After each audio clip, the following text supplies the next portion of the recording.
इतिहास में ना कुछ ही साम्राज्य ऐसे हुए हैं जिन्होंने लिटरली दुनिया का नक्शा और समय की दिशा दोनों को ही बदल कर रख दिया। आज के इस गहरे विश्लेषण में हम एक ऐसे ही साम्राज्य के 300 साल के रणनीतिक सफर को डिकोड करने जा रहे हैं। ये एक ऐसा सफर है जो बाबर की एकदम आक्रामक और विस्तारवादी रणनीतियों से शुरू हुआ, एक बेहतरीन पॉलिटिकल सिस्टम में बदला और फिर अपने ही बोझ तले दबकर बिखर गया। आइए समझते हैं कि कैसे इन रणनीतियों ने इतिहास के सबसे बड़े मोड़ों को जन्म दिया। 300 साल। अब देखिए, ये सिर्फ कोई नंबर नहीं है। ये अपने अस्तित्व को बचाने की जंग से लेकर बेतहाशा ताकत और फिर एक खौफनाक पतन की पूरी कहानी है। ये समझना बहुत दिलचस्प है कि कैसे 1526 में मुट्ठीभर सैनिकों के साथ शुरू हुआ ये सफर 1857 में एक बेबस शासक के देश निकाले के साथ खत्म होता है। इन 3 सदियों में साम्राज्य की रणनीतियां कैसे कैसे बदली, बस यही हमारे आज के इस डीप डाइव का मेन फोकस है। तो इस पूरे 300 साल के राइज एंड फॉल को ना हम 5 अलग अलग युगों में बांटकर समझेंगे। पहला, आग से नींव। दूसरा, गठबंधनों से मजबूती। तीसरा, धन और कला का सुनहरा दौर। चौथा, ओवर एक्सपेंशन यानी अति विस्तार की भूल। और लास्ट में अपरिहार्य पतन। चलिए सीधे पहले चरण पर चलते हैं। भाग 1, आग से नींव, बाबर की सैन्य रणनीति। 1526 में पानीपत की पहली लड़ाई, ये सिर्फ 2 सेनाओं की टक्कर नहीं थी, ये असल में 2 एकदम अलग रणनीतियों का युद्ध था। अब जरा इमेजिन कीजिए, एक तरफ इब्राहिम लोदी था, जिसकी ताकत उसकी विशाल सेना और वो खतरनाक हाथी थे, और दूसरी तरफ काबुल से आया जहीरुद्दीन मोहम्मद बाबर। सैनिक कम थे, लेकिन उसकी असली ताकत थी कमाल का अनुशासन और एक एकदम नई खौफनाक तकनीक, तोपखाना। मजे की बात यह है कि बाबर ने अपनी तोपों को जानवरों की खाल और रस्सियों से बैलगाड़ियों से बांधकर एक अभेद्य दीवार बना ली थी। मतलब नंबर्स की कमी को उसने अपनी इसी स्मार्ट मिलिट्री स्ट्रैटेजी से पूरी तरह कवर कर लिया। और फिर युद्ध के मैदान में गूंजा बाबर का एक आदेश, आग। बस ये एक लफ्ज और सब कुछ बदल गया। जैसे ही तोपों की कान फोड़ देने वाली आवाज हुई, लोदी की सेना और हाथी एकदम से पैनिक कर गए। उन्होंने ऐसी आवाज पहले कभी सुनी ही नहीं थी।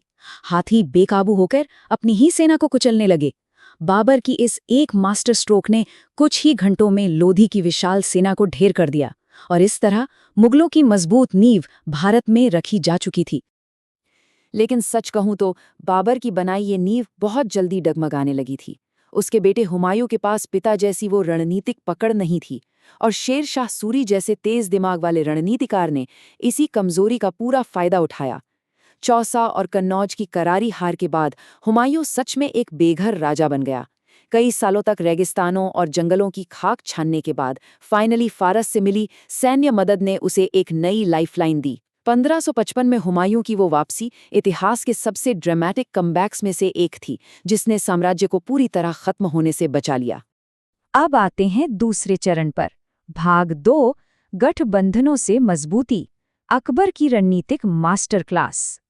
सिर्फ 13, ये नंबर ना अपने आप में बहुत कुछ कहता है। हुमायूं की अचानक मौत के बाद जब अकबर गद्दी पर बैठा तो वो महज 13 साल का एक बच्चा था। एक ऐसा बच्चा जिसके कंधों पर एक बेहद अस्थिर और चारों तरफ से खतरों से घिरे साम्राज्य का भार था। शुरू में तो सारा कंट्रोल उसके शक्तिशाली सेनापति बैरम खान के ही हाथों में था। और इसी बीच पानीपत के मैदान में एक बार फिर इतिहास खुद को दोहरा रहा था। दुश्मन कमांडर हेमू मुगलों को जड़ से उखाड़ फेंकने के बस कुछ ही कदम दूर था। लेकिन तभी किस्मत ने एक अजीब सा पलटा खाया। एक तीर हवा में उड़ता हुआ आया और सीधा हेमू की आंख में जा लगा। इस एक तीर ने हेमू की पूरी सेना का मोराल ही डाउन कर दिया। ये सच में एक बहुत बड़ा टर्निंग पॉइंट था, जिसने अकबर के लिए गद्दी बचा ली। और 1560 तक आते आते अकबर ने बैरम खां को हटाकर पूरी सत्ता अपने हाथों में ले ली। और यहीं से ना मुगलों की रणनीति में सबसे बड़ा शिफ्ट देखने को मिलता है। देखिए, बाबर की रणनीति एकदम सीधी थी, सैन्य बल और तोपखाने से विजय। लेकिन अकबर समझ चुका था कि केवल तलवार के दम पर भारत जैसे विशाल और विविध देश पर लंबे समय तक राज नहीं किया जा सकता।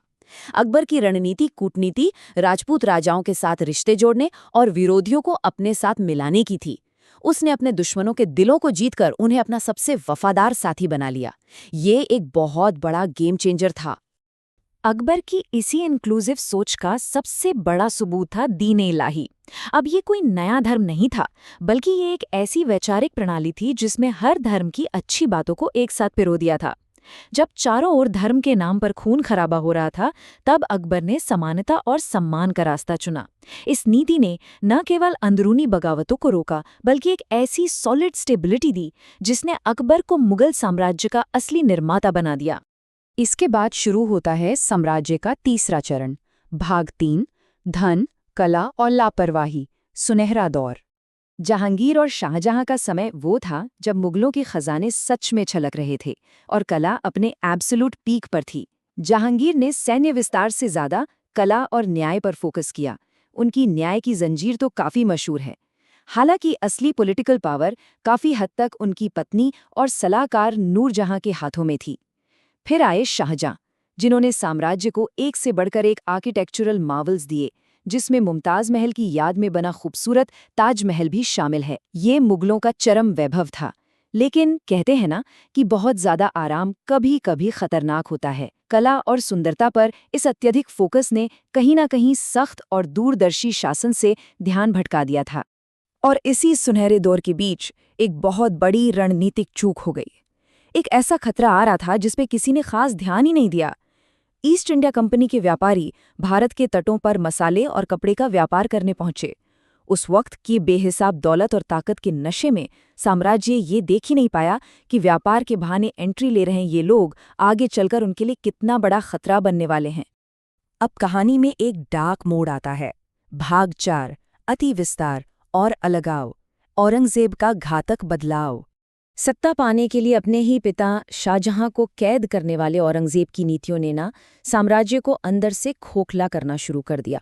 एक तरफ साम्राज्य की सीमाओं को दक्षिण तक फैलाने का उसका जुनून, दशकों तक चले इन युद्धों ने शाही खजाना पूरी तरह खाली कर दिया और सेना को बुरी तरह थका दिया। वहीं दूसरी तरफ औरंगजेब ने अकबर की उस पुरानी सबको साथ लेकर चलने वाली रणनीति को पूरी तरह उलट दिया।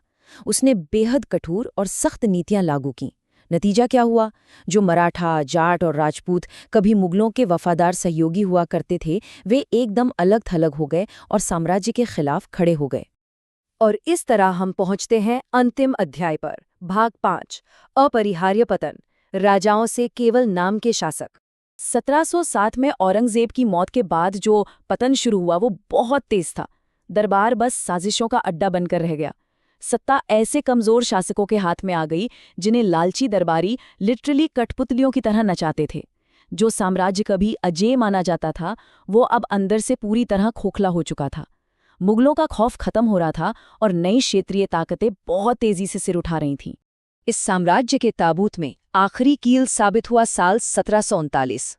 उत्तर पश्चिम से आए नादिर शाह ने दिल्ली पर ऐसा कहर बरपाया कि पूरी दुनिया को दिख गया कि मुगल डिफेंस सिस्टम अब बचा ही नहीं है। दिल्ली को बेरहमी से लूटा गया। मुगलों का गौरव माना जाने वाला मयूर सिंहासन और अपार धन उनसे छीन लिया गया। ये सिर्फ एक जंग हारना नहीं था, ये लिटरली एक साम्राज्य की आत्मा का टूट जाना था।